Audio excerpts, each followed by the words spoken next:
Hi, Knife Life fans. We're sitting here and chatting with Ian Hunter. Hello, Ian. Good evening. Ian, our first question is, most of us know that you led Mott the Hoople.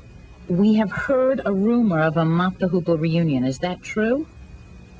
No, it's not. It's not true. We met for the first time. Actually, the original members all met about 3 weeks ago, for the first time in 9 years. But what we were talking about was a video thing. It wasn't anything to do with an album or playing together. Do you think the video thing will come about? It may well do. It's to do with footage, really. I mean, a lot of the footage is hard to get. There's some early German footage and stuff like that.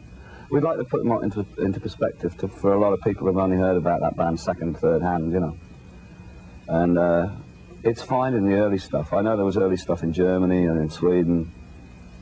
Some of the stuff belongs to BBC, which is unfortunate. You know, they won't give it you, which is unfortunate because the only one we had of Dudes was a BBC one, which was the first hit that we had. That's as far as it's gone. Where are you from originally? I was born in a place called Oswestry in Shropshire.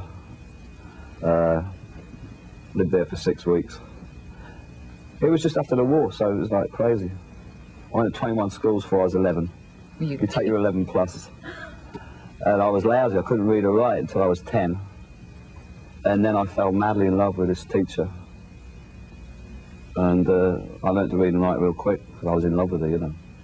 And I passed my 11 plus, which is, you know, you die or live by your 11 plus in England. It's a weird kind of and I passed. How come you moved around so much? Well, after the war, you know, it was kind of like, when I was growing up, it was still ration books, 1 egg a week kind of thing. It was in chaos. I mean, my father was, he couldn't get the only job he could get was a cop, which also meant he got a free house. The cops in England get free housing. So he was a cop and they couldn't figure out where to put him, so they kept on moving him every 3 months. We didn't know where we were, you know. Was Mott the Hoople your first group, or did you do something before that? I was with a guy called Freddie Fingers Lee. I was a bass player. And in the late 60s, I was in Germany doing like the Star Club, Hamburg, all those places that the Beatles had been before. The Beatles were there in the early 60s. Those were great days. I mean, you never got paid. You always got ripped off. And there's not a guy running any of those clubs that isn't either dead or in jail for life. And I know the guys, and I know where they are. I know what happened to them. And a couple of them are justifiably dead. Let's talk just a little about Mott the Hoople. It's been called one of Britain's greatest, yes, most misunderstood bands. Why misunderstood? I don't know. Oh, you don't understand that. Well, I don't know. I mean, everybody had their own... It was a strange band. I mean, it dealt in a lot of areas. It would go into an area like... There were certain songs like Clash Street Kids, Pearl and Roy. These were songs that later said what was going to happen a lot later. You know, with the Pistols, the Clash and whatever. Those songs sort of said that was going to happen 4 years before it happened. Then there was the other element to them. They were a very flash band. You know, they were very flash clothes. They weren't as gaudy as, say, Mark Bolan or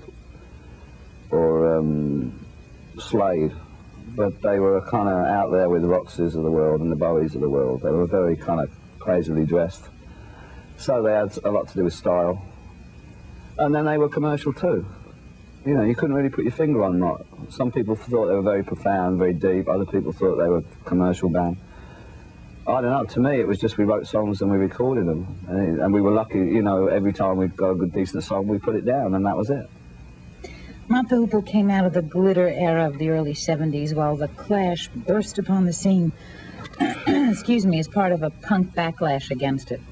Considering your differences... That's not true. It isn't? No, not See, at all. we can't even get the right question. If anything, Clash are very, very similar to the way Mott were. Mott was a working man's band. We were called working class heroes. They were a very working class band, Don Flash, but they went Flash in the Stones way. They didn't go Flash in the glitter way. We were very against glitter. We didn't like glitter. Glitter was satin and cheap, rhinestones and stuff like that. We didn't like that stuff. When you say working class band, do you think that's who your appeal? That's oh, we knew it. Appeal? Our appeal was guys. I mean, the girls just came with the guys. Very working class. Very, very almost not to use any comparison, but Lennonish in approach. Their influences, Mott's influences, were a cross between Bob Dylan and the Stones. They were nowhere near. I mean, we ran parallel with David Bowie, but we also ran parallel with Bob Dylan. You know, it was weird. It was a very strange band. You could never put your finger on them. Perhaps that's why you said they were misunderstood. Do you think that that Mott was before its time? I mean, if it appeared on the scene today, do you think it wouldn't be quote unquote misunderstood? Well, Mott started in the summer of '69. At that time, it was Flower Power and blues guys, you know, looking at their genitals, and nobody was like delivering to audiences. And we thought it was time for a bit of excitement, a bit of flashness. I remember with the shades, it was like not a neat thing to do to wear shades. I was considered very arrogant and very flash, you know. And that's precisely why I wore them. You know, we felt that it was very stagnated. The scene was so, you know, blues is great, but blues is boring, you know. And I don't know about the hippie thing, you know. I mean, we walked right in the middle of that. We went and played the Fillmore West for Quicksilver. That was the first gig we ever did. It was hilarious. All these drugs that we were getting offered. They thought we was dope fiends because we were weird, you know. We had this weird name. We did these weird songs. But I mean, I'd have half a lager and I was slightly tipsy, you know. We were all straight.